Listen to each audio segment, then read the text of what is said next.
Posiblemente nunca puedan adivinar de qué se trata la imagen que vemos en la pantalla.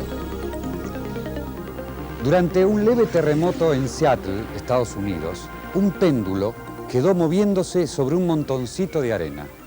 Lo que vemos es el dibujo realizado por el terremoto, casi una rosa, como si fuese la obra inofensiva de un artista.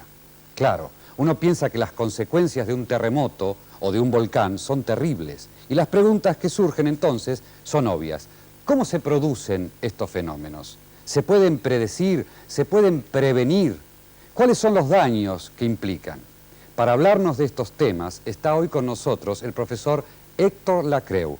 Y a continuación vemos una parte de la entrevista que le realizáramos en su lugar de trabajo.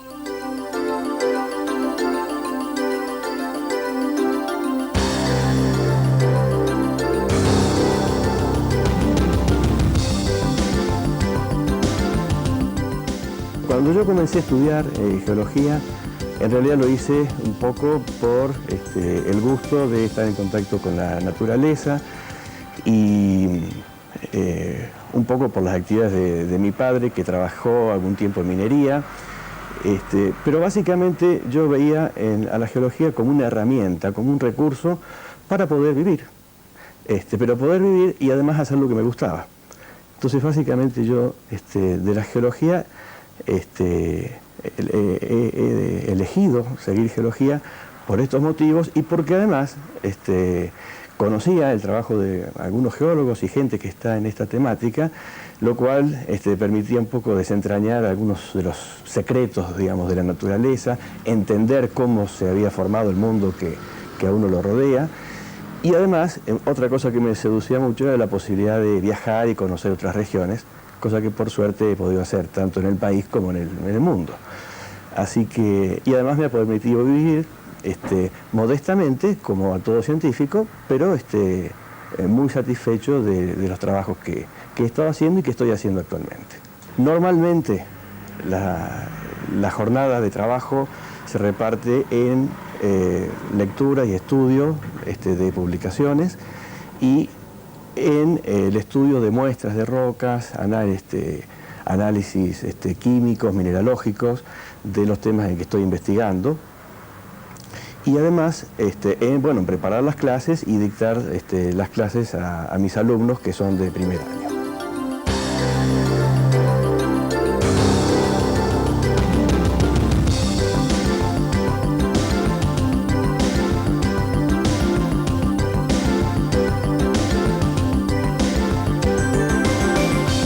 El profesor Lacreu ha publicado numerosos artículos en revistas de su especialidad.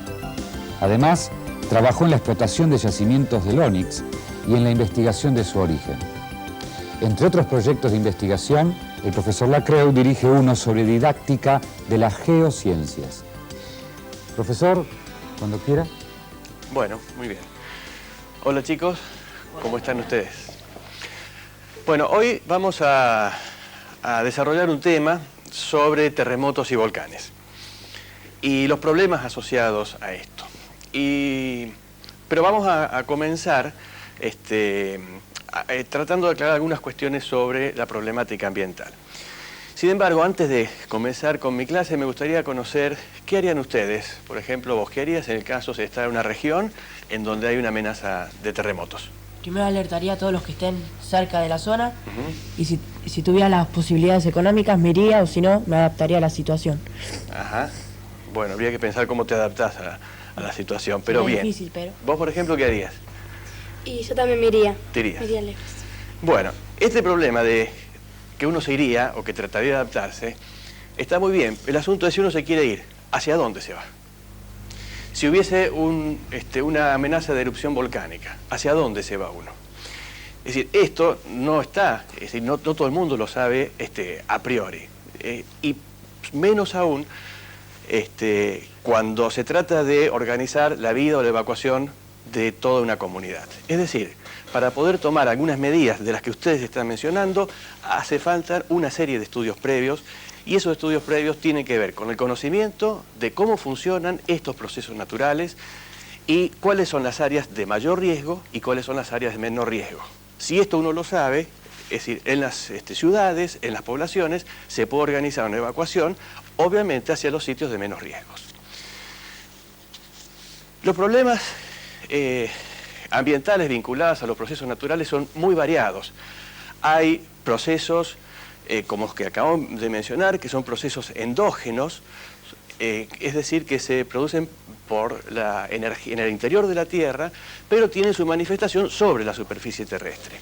Hay otros problemas, otros procesos geológicos que denominamos procesos exógenos, que tienen que ver con todos los fenómenos que tienen lugar y se originan en la superficie de la Tierra, como son las inundaciones, son los deslizamientos de laderas, las avalanchas, etc.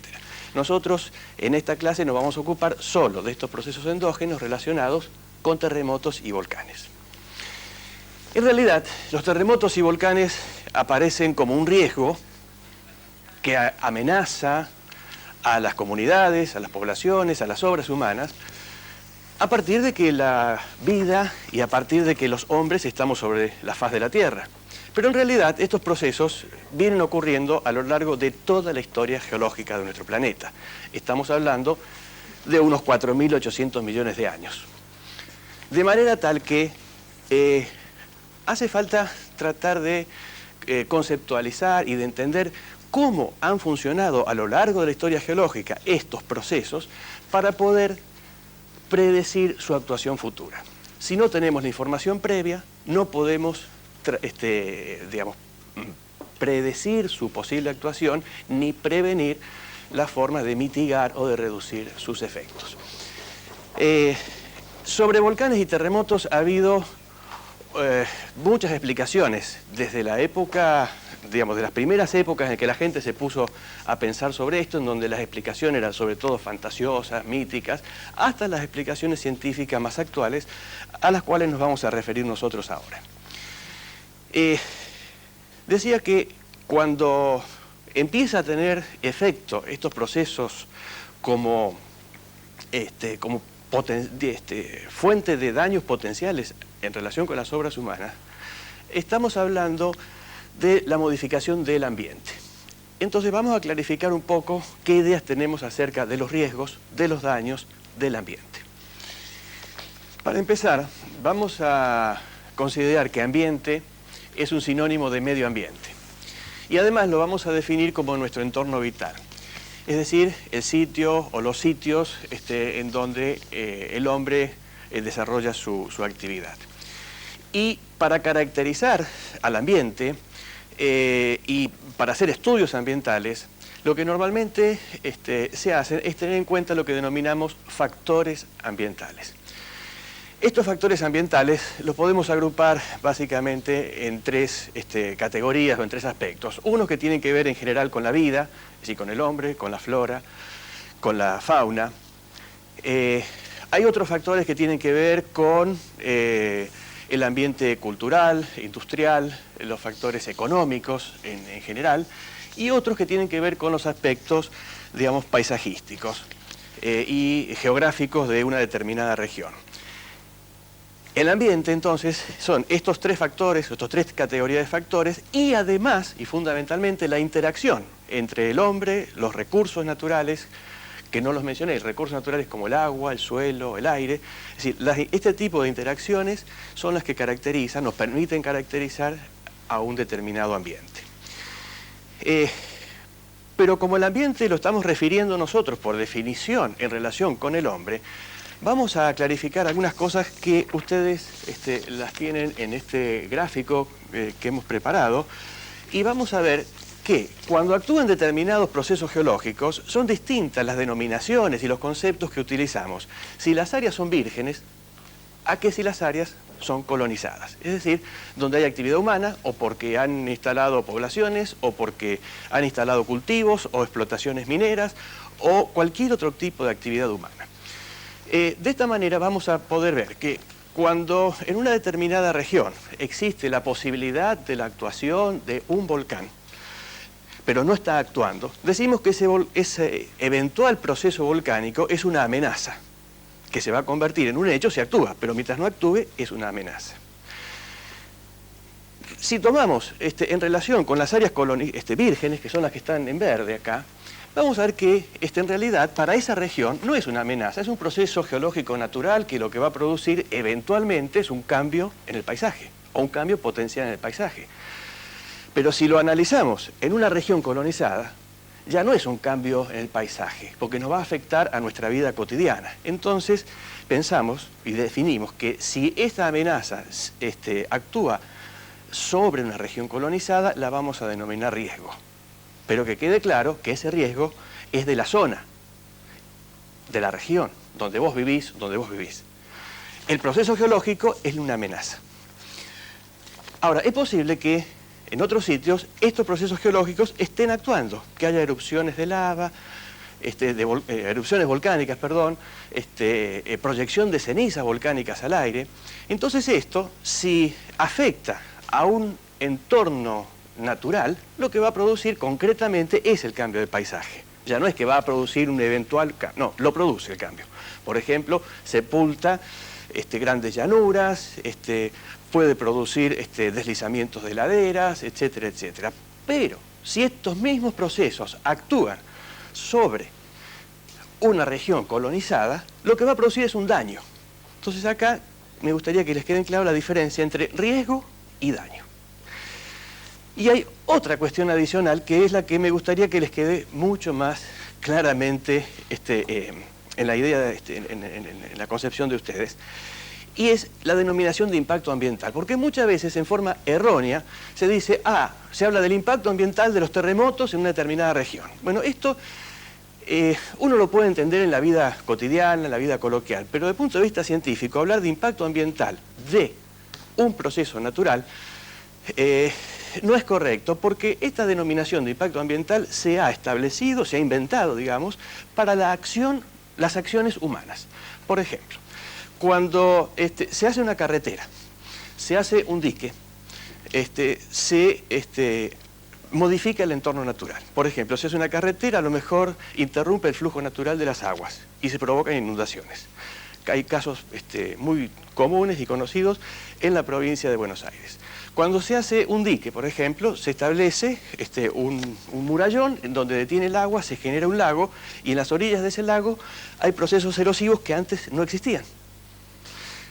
Entonces, estas obras humanas provocan unos impactos ambientales. La otra cuestión que me gustaría que quede en claro es que normalmente cuando se habla de obras humanas, se mencionan los aspectos beneficiosos, los aspectos positivos. Y no siempre es así. En general no es así, porque cada vez que se interactúa con el medio, con el entorno natural, se producen unos efectos que son positivos o son beneficiosos para la humanidad. Por eso hacen carreteras, por eso hacen diques. Pero paralela y simultáneamente se desencadenan otros procesos que son negativos, como son los fenómenos erosivos, en el caso de los embalses, como es eventualmente la destrucción de una ciudad mal ubicada o mal desarrollada a orillas o las proximidades de un volcán, o la construcción de viviendas sin una protección adecuada de tipo antisísmico.